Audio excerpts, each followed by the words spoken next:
ନମସ୍କାର। ଜୁଲାଇ ଗସ୍ତର ସପ୍ତଦଶ ଦିବସ କାର୍ଯ୍ୟକ୍ରମ ସକାଳ 9:30ରେ ନୟାଗଡ଼ ଜିଲ୍ଲାର ରାଜସୁନାଖଳାରେ ମାଙ୍କ ମ୍ୟୁଜିକ୍ ସହିତ ଶ୍ରୀ ସୁନୀଲ କୁମାର ପୃଷ୍ଟିଙ୍କ ସଂଯୋଜନାରେ ଆରମ୍ଭ ହୋଇଯାଇଛି। ଦୁର୍ଗାସ୍ତୋତ୍ର ଆବୃତ୍ତି କରିଥିଲେ ପ୍ରବୀଣା ମିଶ୍ର। ମା ଗ୍ରନ୍ଥର ତୃତୀୟ ଅଧ୍ୟାୟ ଅଧ୍ୟୟନ କରିଥିଲେ ଶୁଭସ୍ମିତା ସାହୁ। ମାତୃବନ୍ଦନା ଗାନ କରିଥିଲେ ରାଜକିଶୋର ନାୟକ।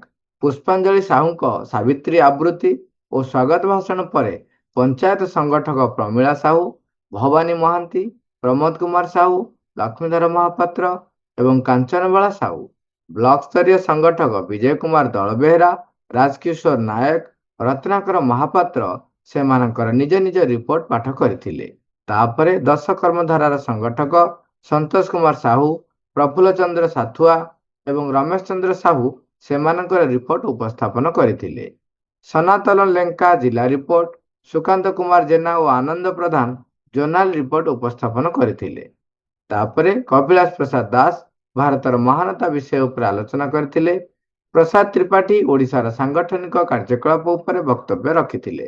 ଗତ ବର୍ଷ ଯେଉଁଠାରେ ଶ୍ରୀ ପପତିଙ୍କ ଜନ୍ମ ଶତବାର୍ଷିକୀ ପାଳନ କରାଯାଇ ପାରିନାହିଁ, ସେଠାରେ ସେ ପାଳନ କରିବାକୁ ଅନୁରୋଧ କରିଥିଲେ। 5 ଡିସେମ୍ବର ଏବଂ 9 ଡିସେମ୍ବର 2025ରେ ପ୍ରଭୁଙ୍କ ମହାପ୍ରୟାଣ ଏବଂ ମହାସମାଧିର 75ତମ ବାର୍ଷିକୀ ଏବଂ 24 ନଭେମ୍ବର 2026 ସିରି ଦିବସ ଶତବାର୍ଷିକୀ ପାଳନର ଗୁରୁତ୍ୱ ବର୍ଣ୍ଣନା ମଧ୍ୟ କରିଥିଲେ।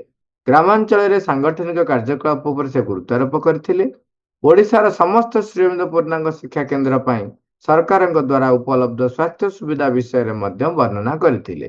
ସୁମନ ସ୍ୱେଚ୍ଛାସେବକ ଭାବରେ ତାଲିମ ପାଇବା ପାଇଁ ଯଥାସମ୍ଭବ ଅଧିକ ସ୍ୱେଚ୍ଛାସେବକଙ୍କୁ ଚୟନ କରିବାକୁ ବ୍ଲକ ସଂଗଠକମାନଙ୍କୁ ଅନୁରୋଧ କରିଥିଲେ।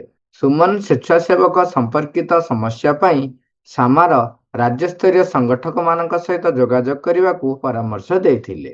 ମାଙ୍କ 150ତମ ଜନ୍ମବାର୍ଷିକୀ ଫେବୃଆରୀ 2028 ସୁଦ୍ଧା ବାକି ଥିବା କାର୍ଯ୍ୟଗୁଡ଼ିକୁ ସମାପ୍ତ କରିବାକୁ ଗୁରୁତ୍ୱାରୋପ କରିଥିଲେ। ରସରାଜ ନାୟକ ଓ କପିଳେନ୍ଦ୍ର ମିଶ୍ରଙ୍କ ମିଳିତ ଭାବରେ ମାତୃବନ୍ଦନା ପରେ ସୁନୀଲ କୁମାର ପୃଷ୍ଟି ସମସ୍ତ କାର୍ଯ୍ୟକ୍ରମ ପାଇଁ ମାଙ୍କ ଚରଣ କମଳରେ କୃତଜ୍ଞତା ଅର୍ପଣ କରିଥିଲେ। ମାଙ୍କ ମ୍ୟୁଜିକ୍ ସହ ଧ୍ୟାନ ହୋଇ ଅପରାହ୍ନ 2:22ରେ ବୈଠକ ଶେଷ ହେବା ପରେ 325 ଅଂଶଗ୍ରହଣକାରୀଙ୍କୁ ମାଙ୍କ ବାର୍ତ୍ତା ବଣ୍ଟନ କରାଯାଇଥିଲା।